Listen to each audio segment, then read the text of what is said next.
वचनामृत 8। और एक बेर श्री गोपाल लाल जी आपू मंदिर में पीतर अपरस में श्री गोकुल चंद्रमा जी को श्रृंगार करवे को पधारे है। सो सेवा ते पहुँची के सैया को पेंडा बिछाए के बाहर पधारे। तब वैष्णवन में छाग पद की चर्चा हुई है।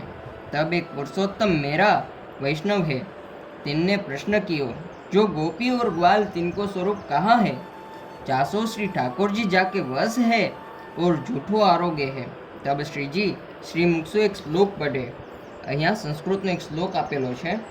ऐसे कही के आपू भोजन करवे को पधारे। पीछे रात्रि को जब कथा कहे है, तब वे श्लोक की सुबोधिनी में जो भाव है सो 3 दिन ताई चर्चा चाली, पर किसचिंत श्लोक को भाव लिखियो है। जो वन में आप छाक कैसे हारोगे है?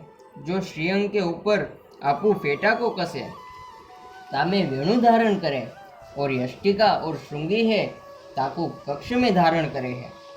और वाम श्री कर में दधि प्रचुर को भात को कवल लियो है, और अंगुली में अंतर्भाग में संधाणु लियो है।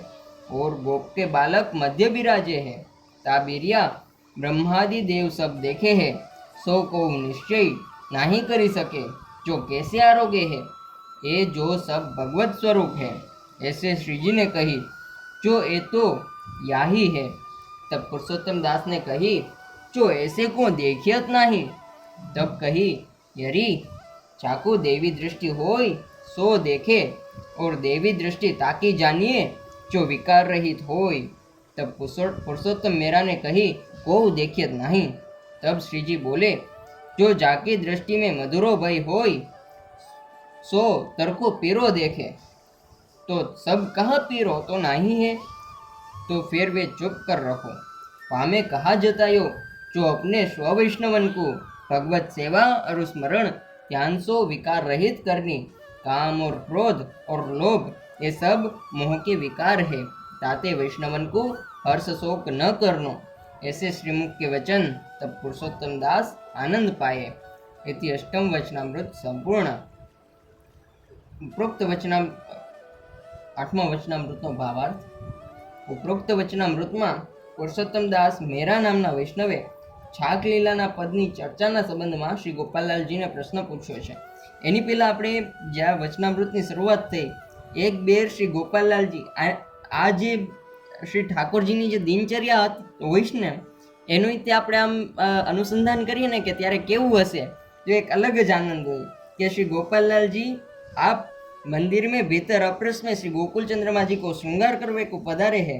सो सेवाते पहुंची के सैया को पेंडा बिछाई के बहार पधारे। के श्री गोकुल चंद्रमा जी ने सैयानो पेंडो बिछावी अने आप बहार पधार्या, अने त्यारे वैष्णवमां छाग पदनी चर्चा चालती थी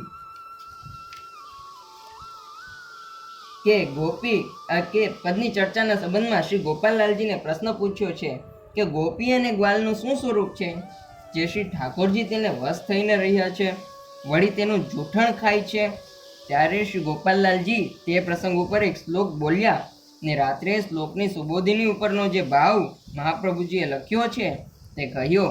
ते प्रसंगनी चर्चा 3 દિવસ सुधी चाली, पण थोड़ो घणो भाव जे हतो ते श्लोकनो अर्थ भगवद लीलानो करीने समजाव्यो।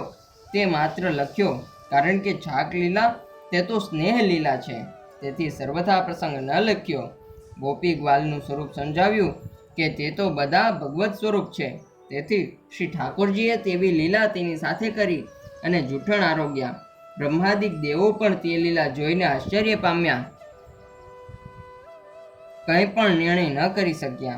ત્યારે પુરુષોત્તમ દાસને શ્રી ગોપાલલાલજીએ કહ્યું કે તે બધી લીલા અહીંયા હમણાં ભૂતલ ઉપર પણ છે। હવે અહીંયા આ વચનામૃતમાં તો શ્રી ઠાકોરજી કેવી રીતે છાક આરોગે છે એનું પણ વર્ણન છે। જો શ્રીઅંગ કે ઉપર આપું ફેટા કો કસે, કે પોતાના શ્રીઅંગ ઉપર ફેટો જે હતો એ કમરમાં કસ્યો છે।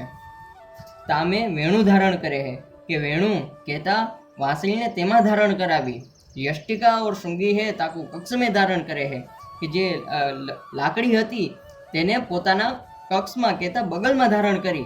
और वाम श्री कर में दधि प्रचुर को भात को कवल लियो, और अंगुली में अंतर्भाग में संधाणु लिए है। के वाम कहता डाबा हाथ में दधी प्रचुर દહીં ભાતનું કવલ કહેતા કોળિયો લીધો અને આંગળીના અંતર્ભાગમાં અથાણું લીધું. ઓર ગોપ બાલકે મધ્ય બિરાજે હે. આ બધી લીલા જ્યારે ચાલી રહી છે ત્યારે બ્રહ્માદિક દેવ બધા જોવે છે, પણ કોઈ નિશ્ચય કરી શકતું નથી કે શ્રી ઠાકોરજી કેવી લીલા કરી રહ્યા છે અને કંઈ નિર્ણય ન કરી શક્યા. ત્યારે પુરુષોત્તમ દાસને શ્રી ગોપાલલાલજીએ કહ્યું કે તે બધી લીલા અહીંયા હમણાં ભૂતલ ઉપર પણ છે. ત્યારે પુરુષોત્તમ દાસે કહ્યું, તે લીલાના દર્શન અમને હમણાં કેમ નથી થતા? ત્યારે શ્રી ગોપાલલાલજીએ કહ્યું કે તે લીલાના દર્શન કરવા માટે દેવી દ્રષ્ટિ જોઈએ. જેની દ્રષ્ટિમાં વિકાર ન હોય તેને દર્શન થાય. ત્યારે ફરીને પુરુષોત્તમ દાસ મેરાએ પૂછ્યું કે તેવા દર્શન કેમ થતા નથી? ત્યારે શ્રી ગોપાલલાલજીએ કહ્યું કે જેની દ્રષ્ટિમાં કમળો થયો હોય તેને તડકો પીળો દેખાય છે, પણ તડકો થોડો પીળો છે. જેની દ્રષ્ટિ દૈવી હોય તેને જ ભગવદ્ લીલાના દર્શન થઈ શકે. લૌકિક દ્રષ્ટિ કે બુદ્ધિવાળાને ભગવદ્ લીલાના દર્શન થાય નહીં, પછી તે મૂંગા થઈ ગયા.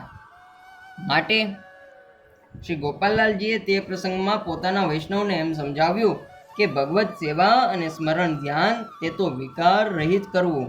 કામ, ક્રોધ, લોભ એ બધા તો મોહના વિકાર છે, તેનો ત્યાગ કરવો.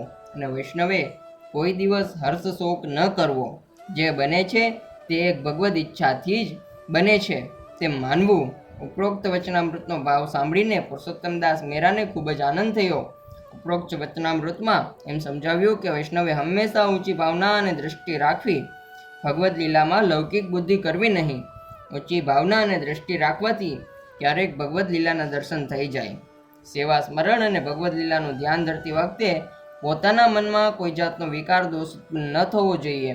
તેનાથી આપણા સેવા સ્મરણનું ફળ જતું રહે છે. વૈષ્ણવની દેહ તો અલૌકિક બુદ્ધિની હોવી જોઈએ. આજે ઘણા સમજ્યા વગર ભગવદ્ લીલાના પદોમાં દોષ બુદ્ધિ કરે છે. તેઓ તે લીલાના પ્રત્યક્ષ દર્શન કરેલા છે. એટલે કે જે લીલાનું આપણે ગુણગાન કરીએ છીએ અષ્ટભગવદીઓએ એ લીલાના પ્રત્યક્ષ દર્શન કર્યા છે. જેવું એની સામે પ્રસંગ બન્યો એનું જેણે વર્ણન કર્યું છે. કોઈ મનોકલ્પિત વાર્તા કે કથા કે એમને પદની રચના નથી. એ પદ પ્રગટ્યા છે, એની રચના નથી થઈ. એટલે એમાં દોષ બુદ્ધિ ક્યારેય નહીં કરવી કે આવું થોડીને થતું હશે, આવા થોડીને ઠાકોરજી આવી લીલા કરતા હશે. વૈષ્ણવની દેહ તો અલૌકિક બુદ્ધિની હોવી જોઈએ.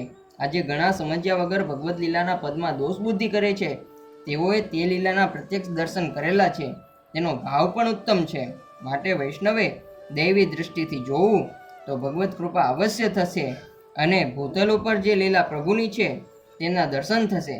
તેમ ઉપરના વચનામૃતમાં સ્પષ્ટ સમજાવવામાં આવ્યું છે કે જો આપણી બુદ્ધિમાં લૌકિક પ્રભુની લીલામાં લૌકિક બુદ્ધિ ના કરીએ, સેવા સ્મરણ ધ્યાન કરતા હોઈએ, ત્યારે વિકાર રહિત કામ, ક્રોધ, લોભ એ જે મોહના વિકાર છે તેનો ત્યાગ કરીને જો સેવા કરીએ તો શ્રી ઠાકોરજીની લીલાના દર્શન થાય જ છે.